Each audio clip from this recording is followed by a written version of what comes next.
Hello Geometry Scholars! Today we're going to be talking about radicals. Now before we begin, as per usual with these videos, please make sure that you have your notes out or at least a blank sheet of paper to write on, something to write with, and a calculator so that you can follow along as we go. Now what is a radical? Now radical is actually a fancy name for a square root. But what we find is that this term radical is actually more encompassing. It includes other types of roots as well. There are actually cube roots, fourth roots, fifth roots, etc. The radical has higher powers just like the exponent. We can square a number, cube a number, take it to the fourth power, fifth power, etc. The radicals will follow that same pattern. Today, however, we are just going to be focusing on the square root. Now, we've discussed square roots earlier in the year, and what we've done so far is taken our square root, put it in the calculator, and we found a decimal approximation. In this unit, however, we're not going to be concerned with the decimal. We want to know, how do we simplify the square root? What I mean is this, just like when we have a fraction. If I had something like 6/8, 6 divided by 8, again, I could key it in and get a decimal. But I could also simplify this fraction. I could divide the top and the bottom by 2 and get an answer of 3/4. 3/4 is the simplified version of 6/8. This is what we're essentially going to be doing with the radicals. We're not so much concerned with the decimal. We want to know what's the simpler version of the original number. Now, in order to find these simplest versions, we're going to look at a couple of rules. The first one essentially talks about how we have inverses. The square root and the square exponent cancel each other out. So the square root and the exponent are actually opposites. Just like addition and subtraction are opposites, they cancel. Multiplication and division are opposites, they cancel. So a square root and a square exponent are opposites. They are inverses, they cancel. So if we look at the examples on the next page, these two go right along with this rule. We have the square root of 5 squared. The square root and the square exponent will cancel each other out, leaving us with just 5. Same on number 2, we have a square root and a square exponent. They are equal and opposite, so they cancel out, leaving us with just x. Now our second rule for simplifying deals with multiplication. If we are multiplying two numbers together, whether it's multiplying inside the radical or multiplying two radicals separately, we can work with those numbers. If they're multiplied in the radical, we can essentially break them apart to find our values. So if we look at number 3, this one goes along with this rule. The square root of 25 times 9 can be broken up into the square root of 25 times the square root of 9. Now if you're not already familiar that the square root of 25 is 5, we can find that out by saying, well, 25 is 5 squared. So a square root and a square exponent cancel. If you don't already know that the square root of 9 is 3, well again, 9 breaks up into 3 times 3, or 3 squared. So the square root of 9 is just 3. So our answer here is actually 15. The last rule on our list deals with fractions. The fraction rule is actually very similar to the multiplication rule. If we have a fraction inside a radical, again, we can break that fraction up and work with those radicals separately. So if we look at number 4, this problem is very similar. We can take the square root of the top and the square root of the bottom and break them apart. The square root of 16 is just 4. And again, the square root of 25 is 5. So we actually get 4 over 5 for our answer. So those are the basic rules. But what happens if you're given a problem that doesn't simplify nicely? It's not a perfect square. How do you simplify? That's what we're going to look at in the next few problems. So in the next one, we have the square root of 50. This was the problem we had on the calculator first. We got a decimal. When we plug that in, we don't get a whole number answer. So this is not the simplified version. We've got to use a different tactic to get there.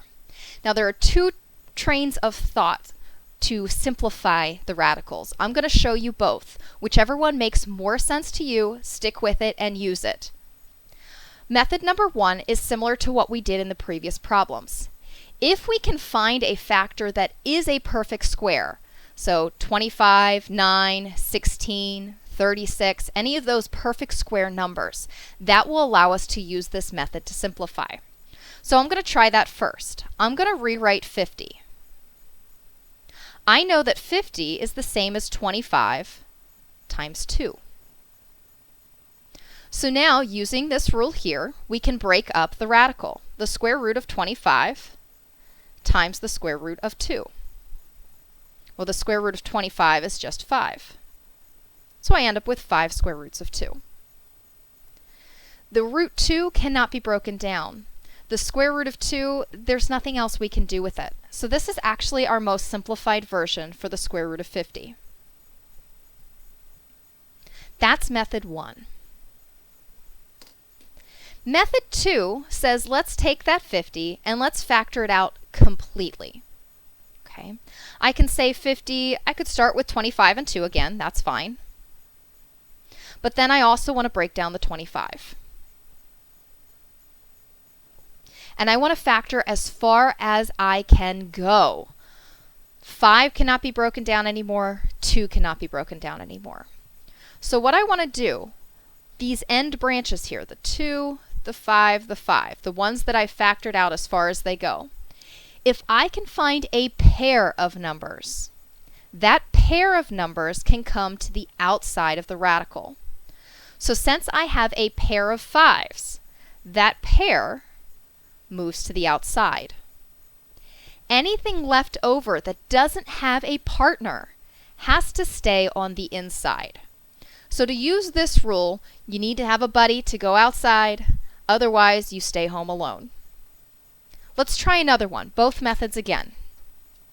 56. Well, let's see, can we find any perfect square factors of 56? So I'm looking for something that's maybe a 4 or a 9 or a 25. Let's try 4. Ah, that worked out. We do have a perfect square factor.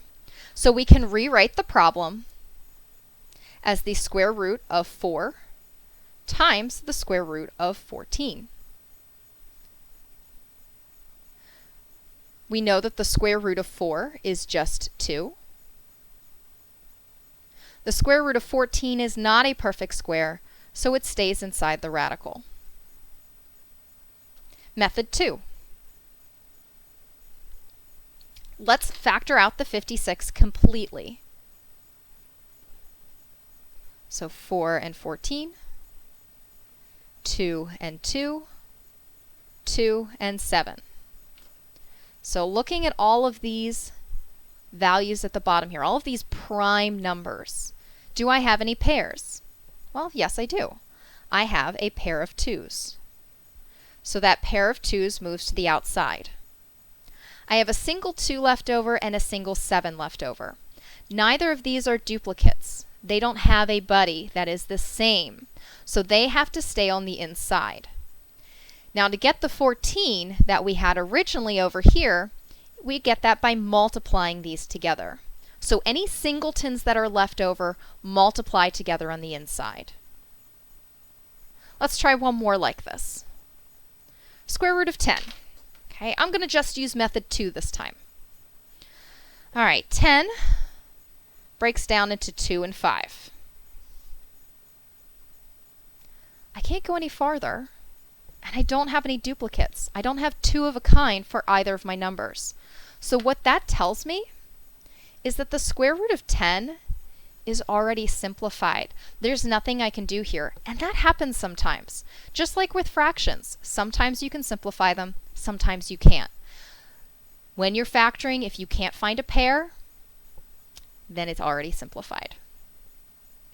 All right, let's try a couple more. This one's a little bit tougher. It's got a variable in the mix. But remember, we already talked about variables up here. We need a squared exponent to simplify. And here we do have a squared exponent. So we can already bring that out to the outside. X is coming out. Let's break down the 12 as well and see what we can do with that. 2 times 6, 2 times 3. With those prime numbers at the end, we do have a pair of 2's. So the pair of 2's comes to the outside as a single 2.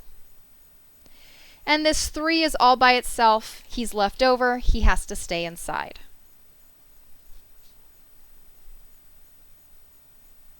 Two more. 2 square roots of 98. Now this one has a coefficient in front, but it doesn't change our rules for simplifying. We'll still take the 98. We'll break it up. We'll see if we can find any perfect squares or pairs of numbers, and then we'll work from there. All right, so 98, let's divide that by 2. We'll get 49. 49 is divisible by 7, so 7 times 7. So looking at all of our prime values, we have a pair of 7's and a single 2. Remember, the pair of numbers goes to the outside. The singleton stays alone at home. So the square root of 98 is 7 square roots of 2. However, we're not quite done on this problem. We wanted 2 times the square root of 98.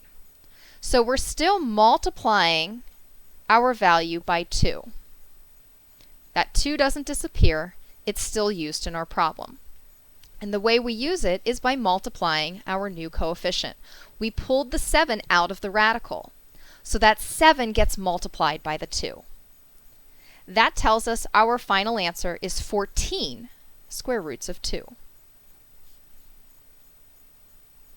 All right, last one. We've got a little bit of everything. We've got a number on the outside, we've got a variable, we've got a number on the inside we need to break down. So let's see what we can do. Now with this variable, at first glance, it looks like it's not going to work. We needed a square exponent to cancel with the radical. However, remember, this is the same as x times x times x.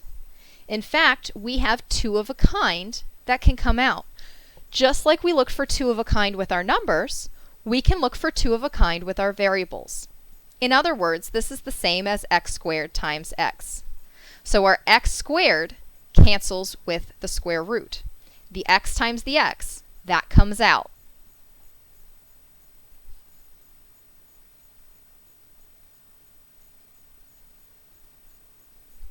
Whereas there's 1 x left over. So we have a pair on the outside and 1 left over on the inside. Now let's break up the 18. 2 times 9, 3 times 3. We have 2 of a kind with the 3's. So since we have a pair of 3's, that can go to the outside. But the singleton 2 is left over. He has to go on the inside. I'm going to squeeze him in front of my x. So now to finish things up, I've got to multiply all of my coefficients on the outside. 4 times x times 3. 4 times 3 is 12 times x, and we're left with the square root of 2x on the inside.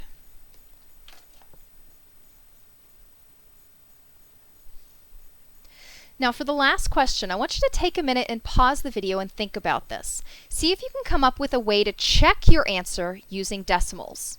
Pause the video, see what you can think of. Okay, so now that you've had a moment to think this over, let's see what we can do. We can actually use decimals to check our answer. Let's look at number 9. If we plug in 2 square roots of 98 into our calculator, we're going to get the decimal approximation for that value. Since this 14 square roots of 2 is the simplified version of the original problem, its decimal should match the original problem. So let's check it out. 14 square roots of 2. There we have it. Our decimals are the same, so this is the simplified version. Now my only caution with this method is that it is possible to simplify your value, but maybe not simplify it completely. For example, if we had the, let's say, fraction of 100 over 50, I could simplify that by dividing both by 10. And if I put these two things in, I would get the same decimal. But notice that this is not fully simplified. We can divide a little bit farther on this fraction of 10/5. We can divide both pieces by 5. So even though 10/5 worked, it got us the right answer of 2. 10/5 was not the fully simplified version of the original problem. You can have the same issue with square roots. You've got to make sure that you simplify completely. Make sure that you find all of the pairs of numbers and pull them out. If you only pull out a single pair, where there was maybe 2 pairs to pull out, you could end up with an issue like this, where you've got the same decimal, but it's not fully simplified. So this check is helpful, but it won't necessarily tell you if you are done. So make sure you always check your work. Have you found every single pair of numbers to pull out? If you have, then you should be good. All right, guys, that takes care of our unit on simplifying radicals.